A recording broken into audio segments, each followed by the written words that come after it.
11వ అంతర్జాతీయ యోగా డే ఒక grand success అయింది. అదేవిధంగా ఒక హిస్టరీ క్రియేట్ చేశాం. ఒక మాటలో చెప్పాలంటే ఇది సూపర్ హిట్. నేను ఎందుకు ఈ మాట అన్నానంటే, జనరల్గా ఉదయం 6 గంటలకు రావాలి. మా మీటింగ్ స్టార్ట్ అయింది 6:30 గంటలకు. స్పీచెస్ స్టార్ట్ అయినాయి. ప్రధానమంత్రి గారు కూడా 6:25 అక్కడికి వచ్చారు. అలాంటిది ఎర్లీ మార్నింగ్ మేము కూడా అనేక ఏర్పాట్లు చేసుకున్నాం. స్కీమ్ ఏ, స్కీమ్ బి కూడా. వర్షాకాలం, ఒకవేళ వర్షాలు వస్తే స్కీమ్ బి కింద 30,000 మందికి ఇది ఇంటర్నేషనల్ ఈవెంట్ కాబట్టి ఏమాత్రం వాయిదా వేయడానికి వీలు లేదు. కాబట్టి స్కీమ్ బి కూడా రెడీ చేసుకున్నాం. నేచర్ కరుణించింది, వరుణ దేవుడు కరుణించాడు.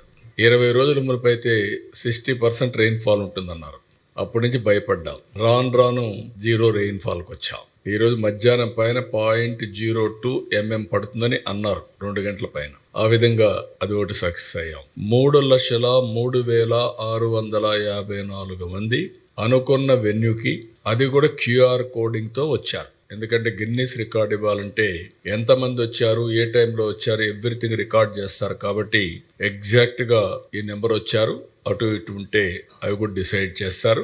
ఇది ఫస్ట్ టైం 2 గిన్నీస్ రికార్డ్ రావడం. దగ్గర 22,000 మంది ట్రైబల్ స్టూడెంట్స్ 108 సూర్య నమస్కారాలు 108 నిమిషాల్లో ఒకే ఇక్కడ చేసి సైమల్టేనియస్ చేసి ఒక చరిత్ర సృష్టించారు. It is historical event. ఈరోజు మేము చెప్పింది 3 లక్షల ప్లస్ అంతమంది ఇక్కడికి వచ్చారు. ఇంకొక పక్కన మీరు చూస్తే రాష్ట్రంలో 2 కోట్ల మంది పార్టిసిపేట్ చేస్తారంటే రిజిస్ట్రేషన్స్ 2,45,00,000 మంది చేసుకున్నారు. 2,45,00,000.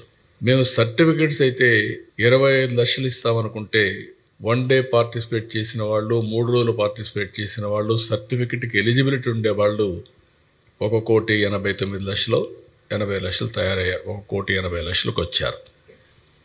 ఇవన్నీ చూసిన తర్వాత నేను మనస్ఫూర్తిగా మరొక్కసారి ప్రధానమంత్రి నరేంద్ర మోడీ గారిని అభినందిస్తున్నాను.